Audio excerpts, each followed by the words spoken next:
Blood diamond. ये कहानी है एक छोटे से देश की और इस देश का नाम होता है सियरा लियोन, जो कि वेस्ट अफ्रीका की एक छोटी सी कंट्री है। और ये वक्त होता है सन 1999 का। यहाँ पर सिविल वॉर चल रही है, यानी कि यहाँ के लोकल लोगों के बीच में और सरकार के बीच में सिविल वॉर यानी कि गृह युद्ध चल रहा है, जिसके चलते यहाँ के लोकल लोग अपनी एक ऑर्गेनाइजेशन बना लेते हैं और इस ऑर्गेनाइजेशन का नाम होता है RUF यानी रिवॉल्यूशनरी यूनाइटेड फ्रंट। और इस ऑर्गेनाइजेशन के लोग जो कि बहुत ही रिबेलियस हैं यानी कि बहुत ही बागी हैं, वो एक गांव पर हमला करते हैं और इस गांव के कई लोगों को मार देते हैं क्योंकि वो नहीं चाहते कि यहाँ के लोग सरकार के लिए वोट दें। वो लोगों के हाथ काट देते हैं और जो हट्टे कट्टे और तंदुरुस्त लोग होते हैं वो उन लोगों को पकड़कर अपने पास रख लेते हैं ताकि वो उनके लिए काम कर सके। दरअसल इस देश में बहुत ज्यादा हीरो की तादाद होती है और इसीलिए ये लोग लोगों को बंदी बनाकर अपने साथ ले जाते हैं और उनसे हीरे ढूंढने का काम करवाते हैं। और जब इन्हें हीरे मिल जाते हैं तो ये लोग उन हीरो के बदले हथियार खरीदते हैं, जिससे ये सरकार के साथ लड़ाई करते हैं। अब जब ये बागी लोग इस गांव पर हमला करते हैं तो यहाँ पर एक मछुआरा रहता है जिसका नाम सोलोमन वेंडी है और वो उसे पकड़ लेते हैं। लेकिन सोलोमन अपने परिवार को यहाँ से भगाने में कामयाब हो जाता है। ये सोलोमन का हाथ काटने वाले होते हैं कि तभी इनका सरदार बोलता है कि इसको छोड़ दो, इसे खदानों में ले चलो, ये वहां पर काम करेगा। और इस तरह से सोलोमन बच जाता है। सोलोमन को वो उस जगह ले जाते हैं जहां पर उसकी जैसे कई सारे लोग होते हैं और ये सब के सब यहाँ पर हीरे ढूंढ रहे होते हैं। यहाँ पर अगर कोई भी एक भी हीरे के टुकड़े की चोरी करता है तो ये लोग बहुत निर्दयता से उसे मार देते हैं। अब इन बागियों के पास एक आदमी आता है और इस आदमी का नाम होता है डैनी आर्चर। ये कभी सेना में था लेकिन अब ये हथियारों की स्मगलिंग करता है। ये इन बागियों को हथियार देता है और बदले में उनसे हीरे लेता है।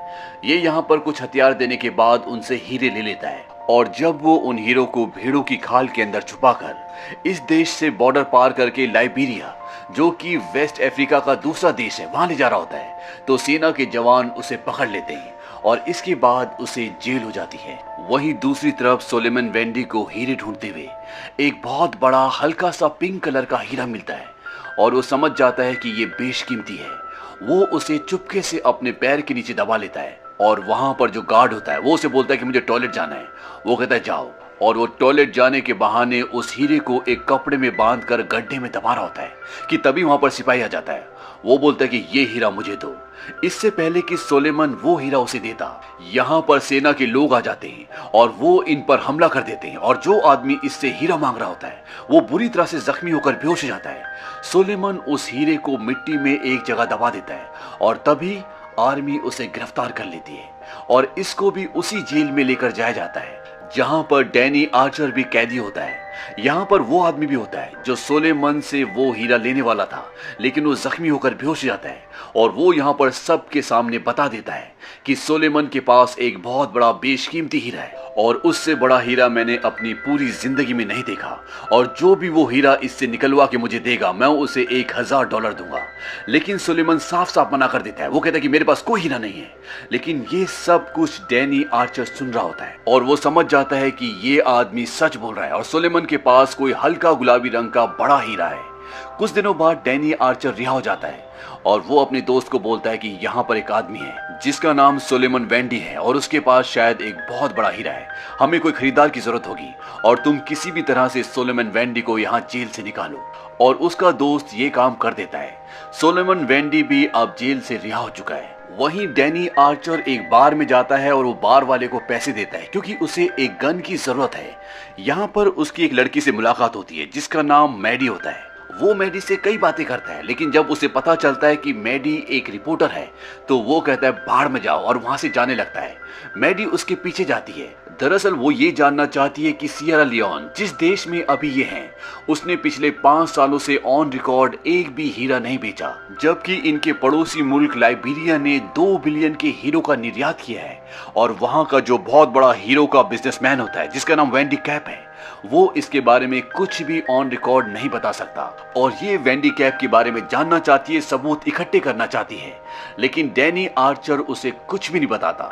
दरअसल डैनी आर्चर ही वो कड़ी है जो वेंडी कैप तक हीरे पहुंचाती है, लेकिन वो उसे बिना कुछ बताए वहां से चला जाता है। दरअसल इन सब की कड़ियां आपस में जुड़ी होती है। डैनी का काम होता है आरयूएफ यानी बागियों की ऑर्गेनाइजेशन को हथियार देना और उनसे हीरे लेना, और वो हीरे वो कर्नल कर्टजी को देता है और कर्नल कर्टजी उन हीरो को वेंडी कैप को देते हैं और इस तरह से इनका पूरा बिजनेस चलता है। वहीं दूसरी तरफ ये दिखाते हैं कि सोलोमन वेंडी जेल से छूटने के बाद अपने परिवार को ढूंढने के लिए एक रिफ्यूजी कैंप में जाता है, लेकिन वहां पर उसका परिवार उसे नहीं मिलता। दरअसल उसका परिवार एक जगह छुपा होता है, लेकिन वहां पर आरयूएफ के लोग आ जाते हैं और वो वहां पर कई लोगों को अपने साथ पकड़ कर ले जाते हैं, जिनमें से एक सोलोमन वेंडी का बेटा दिया भी होता है। और ये लोग इन छोटे बच्चों को बंदूक चलाना सिखाते हैं, आर्मी से पुलिस से लड़ना सिखाते हैं, ताकि ये सिविल वॉर में उनका साथ दे सकें। हालांकि ये बच्चे इतने छोटे होते हैं, इन्हें कुछ नहीं पता होता, इसीलिए ये भी उनके साथ शामिल हो जाते हैं। वहीं कर्नल कॉटजी अब डैनी आर्चर को अपने पास बुलाते हैं और वो उसे कहते हैं कि पिछली बार तुम्हारी वजह से मेरे कई हीरो का नुकसान हुआ था और अब मुझे उन हीरो के बदले वो गुलाबी हीरा चाहिए। लेकिन ये हीरा खुद डैनी आर्चर अपने पास रखना चाहता था, लेकिन अब उसे इस हीरे को कर्नल कॉटजी को देना पड़ेगा क्योंकि वो उनके खिलाफ नहीं जा सकता। वो इसी सिलसिले में सोलोमन वेंडी से मिलने के लिए जाता है और वो उसे कहता है कि वो गुलाबी हीरा जो तुमने छुपाया है उसका आधा पार्टनर मैं भी हूं क्योंकि मैंने तुम्हें जेल से निकाला था। लेकिन सोलोमन वेंडी उससे मना कर देता है कि मेरे पास कोई भी हीरा नहीं है। डैनी आर्चर बोलता है कि अगर तुमने वो हीरा मुझे दिया तो मैं तुम्हें तुम्हारे परिवार से मिलवाने में मदद करूंगा। और तभी वहां पर आरयूएफ के लोग आ जाते हैं, वो उन पे गोलियां चलाते हैं और ये दोनों भागकर एक जगह चले जाते हैं। वहां पर और भी कई सारे लोग होते हैं जो सब के सब छुपे होते हैं और यहाँ पर यह दिखाया जाता है कि पूरा का पूरा शहर जल रहा है। आरयूएफ के लोग आर्मी के लोगों को मार रहे हैं और जो लोग मार रहे हैं उनमें बच्चे ज्यादा होते हैं। और इसके बाद डैनी और सोलोमन वहां से भी भाग जाते हैं और ये एक जगह पहुंच जाते हैं। दरअसल डैनी आर्चर मैडी बोवेन को ढूंढ रहा होता है। मैडी बोवेन वही पत्रकार है जो उससे हीरो के व्यापार के बारे में पूछना चाहती थी, जानकारी हासिल करना चाहती थी, लेकिन उस वक्त डैनी आर्चर ने उसे कुछ भी नहीं बताया था। अब डैनी इस पत्रकार से बोलता है कि तुम अगर मैडी को मिलो तो उससे बोलना कि मैं उसका यहाँ पर इंतजार कर रहा हूँ। और कुछ देर बाद वहां पर मैडी बोवेन आती है और डैनी उसे बोलता है कि मैं तुम्हारी मदद करने के लिए तैयार हूं, तुम्हें जो भी इंफॉर्मेशन चाहिए मैं वो सारी इंफॉर्मेशन तुम्हें दूंगा, लेकिन बदले में तुम्हें सुलेमान के परिवार को ढूंढने में हमारी मदद करनी होगी। तुम रिपोर्टर हो और तुम्हारे पास सारा डेटा है। और वो इस बात के लिए मान जाती है और इसके बाद ये सब हेलीकॉप्टर से उस जगह पर जाते हैं जहां पर रिफ्यूजी कैंप होता है और वहां पर सुलेमान को अपना परिवार मिल जाता है। उसकी बीवी और बेटी वहां पर होती है। उन्हें देखकर वो बहुत खुश होता है। दरअसल ये वो वक्त होता है जब पूरा का पूरा देश बेघर हो चुका होता है और इसका कारण होता है सिविल वॉर। अब सुलेमान देखता है कि उसका बेटा दिया वहां पर नहीं होता और वो अपनी पत्नी से पूछता है कि दिया कहाँ है। उसकी पत्नी बोलती है कि आरयूएफ के लोग उसे पकड़ कर ले गए। इस बात से सुलेमान को बहुत दुख होता है। सुलेमान अपनी पत्नी और बेटी को वहां से निकालना चाहता है, लेकिन आर्मी वाले उन्हें नहीं छोड़ सकते। वो दोनों तारों के उस तरफ होते हैं, इसीलिए सुलेमान उन तक नहीं पहुंच सकता और इसके बाद इन तीनों को वहां से हेलीकॉप्टर में निकलना पड़ता है। सुलेमान अब डैनी को बताता है कि जो हीरा तुम्हें चाहिए वो उन पहाड़ों के उस तरफ है। डैनी आर्चर सुलेमान को नक्शा दिखाता है। वो बोलता है कि इस नक्शे में बताओ कि वो हीरा एग्जैक्टली कहां पर है।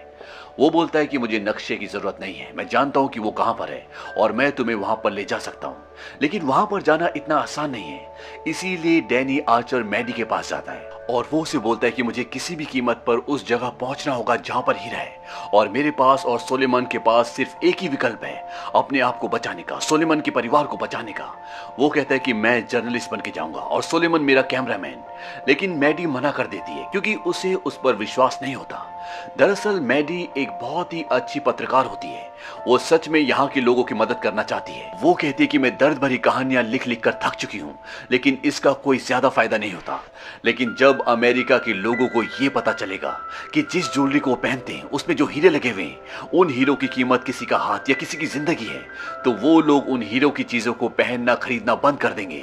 लेकिन इसके लिए मुझे सबूत की जरूरत होगी और जो सबूत मुझे तुम दे सकते हो, लेकिन तुम मुझे दोगे नहीं। डैनी कहता है कि मैं तुम्हें सब कुछ बताऊंगा। और वो उसे एक डायरी देता है और इस डायरी में उन सब लोगों के अकाउंट नंबर, उनके फोन नंबर, उनके पते होते हैं जो इस काले धंधे में शामिल होते हैं। डैनी कहता है कि अगर तुमने इसे हीरा मिलने से पहले पब्लिश किया तो वो लोग मुझे मार देंगे। एक बार हीरा मुझे मिल जाए उसके बाद मैं अफ्रीका छोड़कर हमेशा के लिए यहाँ से चला जाऊंगा। मैडी कहती है कि अगर तुम्हें हीरा नहीं मिला, वो कहता है कि अगर मुझे हीरा नहीं मिला तो तुम इसे पब्लिश कर देना क्योंकि मैं पहले ही मर चुका हूँ, वो लोग मुझे मार देंगे। मैडी उसकी बात मान जाती है और सोलोमन, डैनी और मैडी ये सब तीनों के तीनों रिपोर्टर्स की वैन में बैठकर उस तरफ निकल जाते हैं जहां पर वो हीरा सोलोमन ने छुपाया है।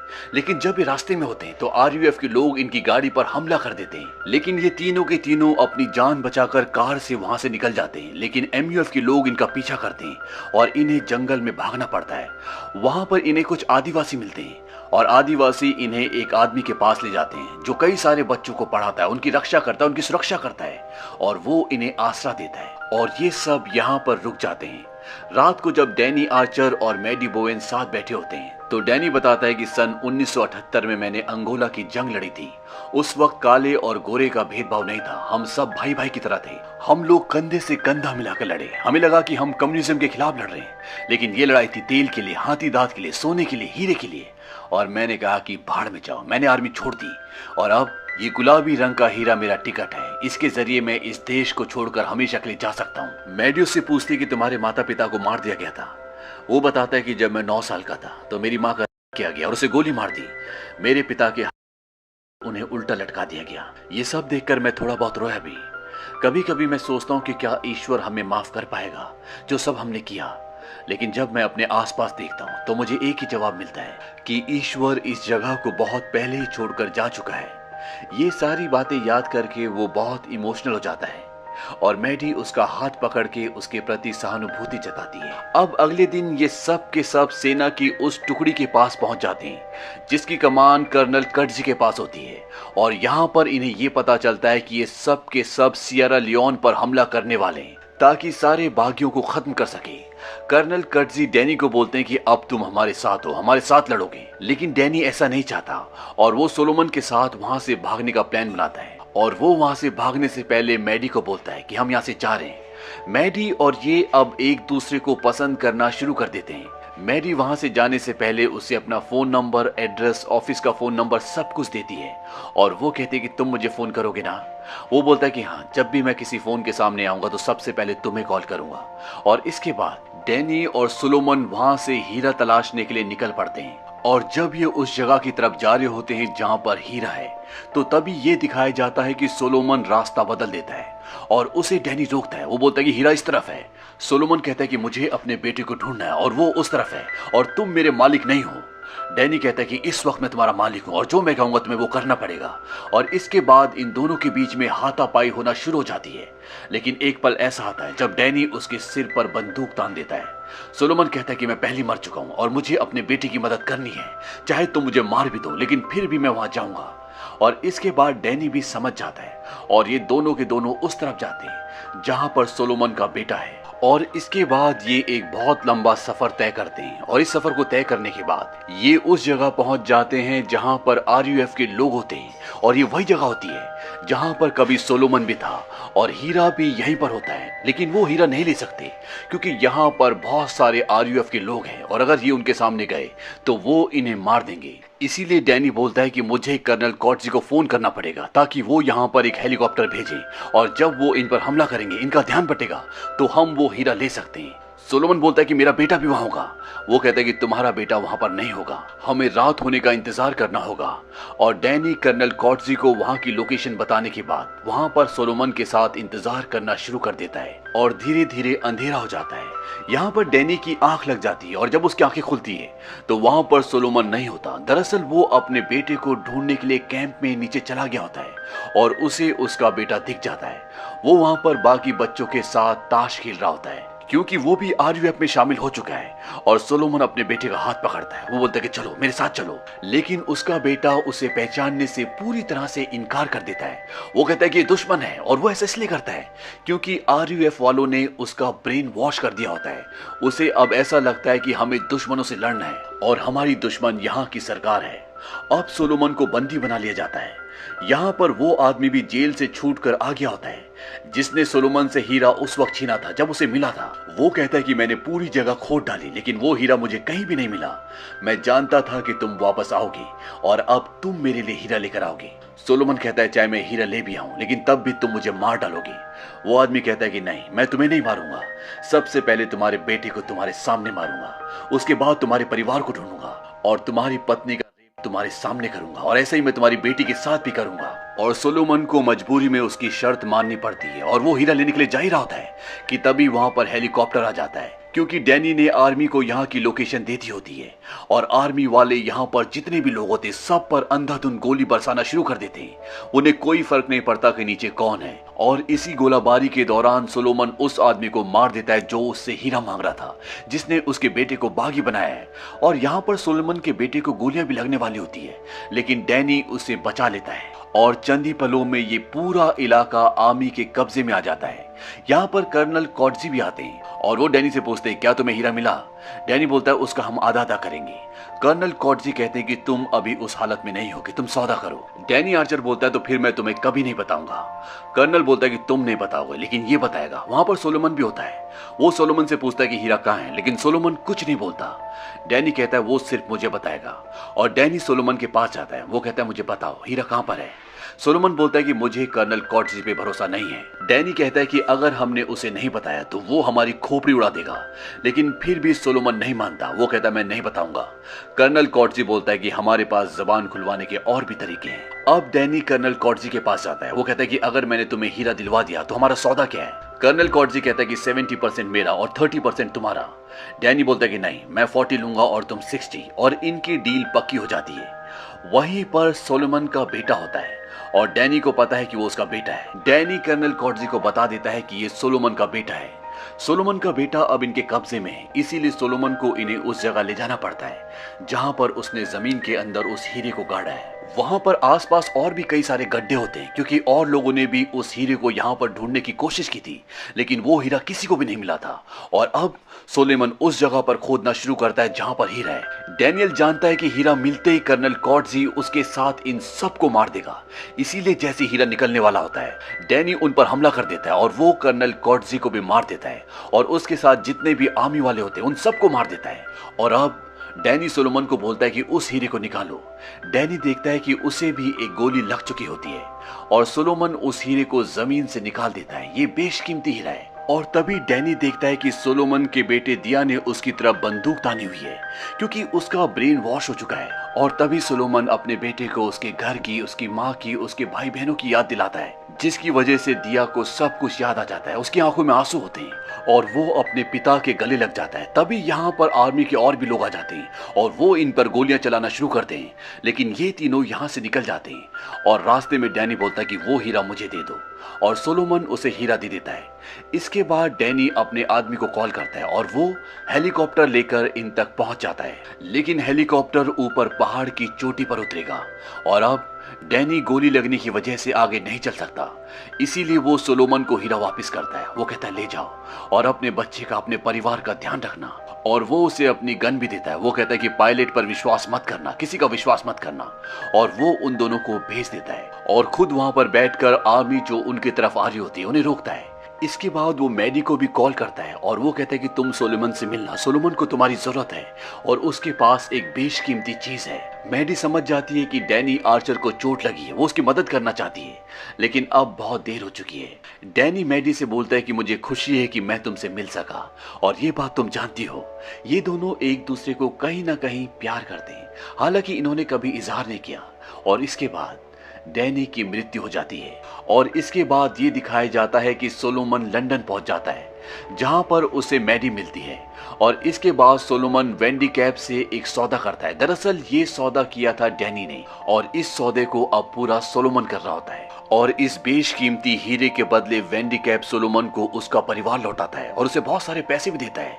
और इस पूरी डील की मैडी बहुत सारी फोटोग्राफ्स खींच लेती है। उसके पास और भी बहुत सारे सबूत होते हैं जो उसे डैनी आर्चर ने दिए थे और वो उन सबूतों को, उन सारी फोटोग्राफ्स को और उन कहानियों को अपनी मैगजीन में पब्लिश कर देती है।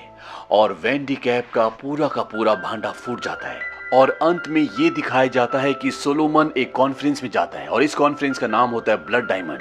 और यहाँ पर वो हीरो की कालाबाजारी, उनकी तस्करी और उन्हें निकालने के लिए जो तकलीफें होती है उन सब को बयान करता है, और जिसकी वजह से 40 देश एक संधि पर एक एग्रीमेंट पे साइन करते हैं कि वो डायमंड्स की कालाबाजारी, उसकी तस्करी को रोकेंगे। दरअसल ये जो आखिरी मीटिंग होती है ये सन 2003 में असली में हुई थी, जिसमें 40 देशों ने साइन किए थे। इस फिल्म का नाम ब्लड डायमंड इसलिए है क्योंकि ये डायमंड उस देश से निकाले जाते थे जहां पर सिविल वॉर चल रही थी, खून खराबा चल रहा था, और ऐसे खून खराबे के माहौल में लोगों का खून बहाकर उनसे हीरे निकलवाने की वजह से इस फिल्म का नाम ब्लड डायमंड रखा गया। ये फिल्म सन 2006 में रिलीज हुई थी और इस फिल्म का बजट था $100 मिलियन और बॉक्स ऑफिस पर इस फिल्म ने कमाई की थी $172 मिलियन की। उम्मीद करते हैं कि ये कहानी आपको पसंद आई होगी।